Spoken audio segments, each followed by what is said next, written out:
Hi mga boss! Welcome back to my YouTube channel.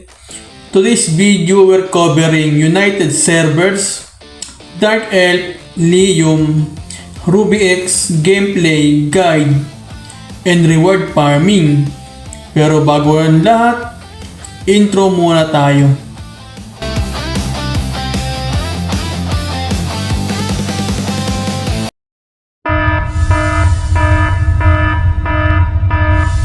United Servers.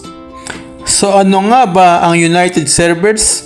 Isa itong online multiplayer game kung saan makikipag-party ka sa ibang players, magpa-farm ng items, magle-level up ng karakter, at sasabak sa iba't ibang PvE at PvP challenges. Ang goal ay palakasin ang karakter mo habang nag-e-enjoy sa iba't ibang event at activities ng server. Kung beginner ka, ang unang advice ko ay tapusin muna ang main quest. Malaking tulong ito para mabilis kang mag-level at makakuha ng starter equipment. Pagkatapos nito, mag-focus sa daily missions dahil dito ka makakakuha ng additional rewards, resources, at experience points. Importante rin na sumali sa isang active guild. Mas madali kang makahanap ng party para sa bosses at dungeons.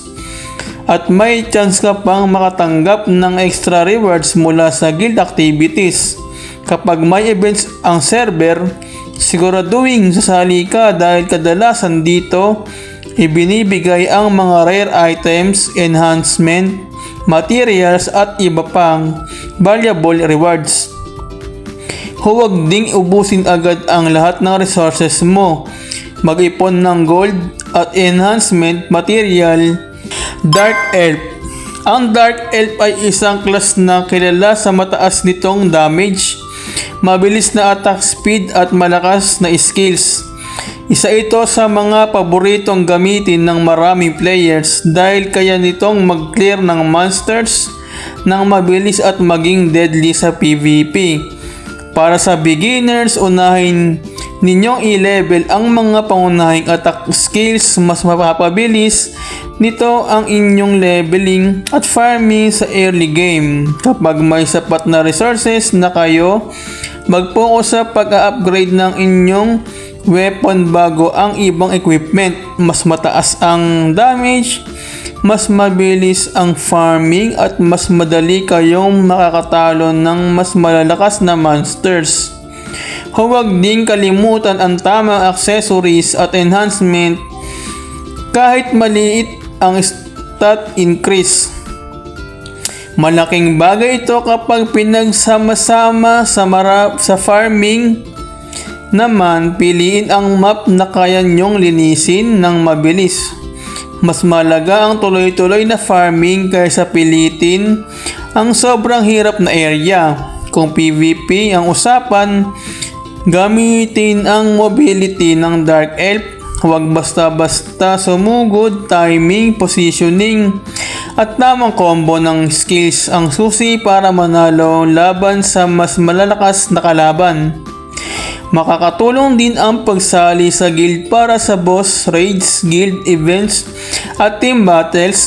Lium. Ang Lium ay isa sa mga pinakasikat na farming areas dahil maganda ang monster density at mabilis ang respawn. Kapag tama ang build at equipment mo, halos tuloy-tuloy ang farming nang walang masyadong downtime.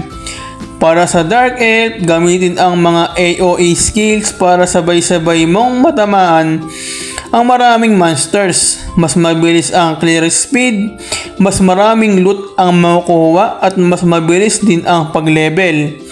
Siguraduhin ding sapat ang healing potions at buff bago magsimula kapag handa ang karakter mo. Hindi ka na kailangan pabalik-balik sa town.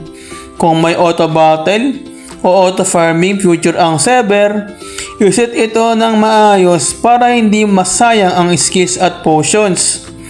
Piliin ang spot na hindi masyadong matao para tuloy-tuloy ang farming. Habang tumagal ang farming session, huwag kalimutang i-upgrade ang weapon at equipment gamit ang mga materials na nakuha mo. Ruby X. Ang Ruby X ay isang sa mga mahalagang resources sa United Servers. Maraming players ang naghahanap nito dahil ginagamit ito sa iba't ibang features ng game. Para mas mabilis makakuha ng Ruby X, kailangan mong mag-focus sa tamang farming locations. Piliin ang map na kaya mong i-clear ng mabilis kaysa pilitin ang sobrang lakas na monsters.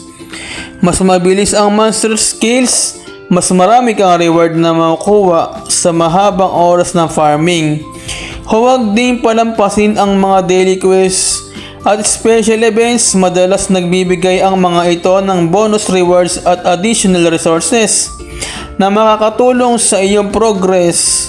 Kung member ka ng isang active guild, mas marami kang pagkakataong sumali sa guild activities at boss raids. Bukod sa mas exciting ang gameplay, maaari ka ring makakuha ng mas magandang rewards. Importante rin ang tamang pag-upgrade ng equipment. Kapag lumakas ang karakter mo, mas mabilis kang makakapag-farm at makakaharap ng mga mas mahihirap na content. Tandaan, ang sikreto sa pag-iipon ng Ruby X ay consistency. Kahit paunti-unti ang rewards bawat araw, kapag tuloy-tuloy ang paglalaro at farming, lalaki rin ang iyong total resources. Gameplay. Dito sa dungeon, ang gameplay dito is kailangan tapusin yung 4 na dungeon. I-guide ko kayo para makakuha ang reward. Farming sa unang dungeon, ang makuhang reward farming ay crowns. Need lang tapusin yung dungeon tapos makuha mo na yung crowns. Reward sa second dungeon naman, ang makuha is yung XP para mabilis mag-level ang karakter mo. Sa third dungeon naman, ang reward farming ay armory. Sa pang-4 naman na dungeon, crystal naman ang reward. Sa mount naman, chaos naman ang gamit ko. Pagpalakas din to ng karakter, pati na din tong pet ko.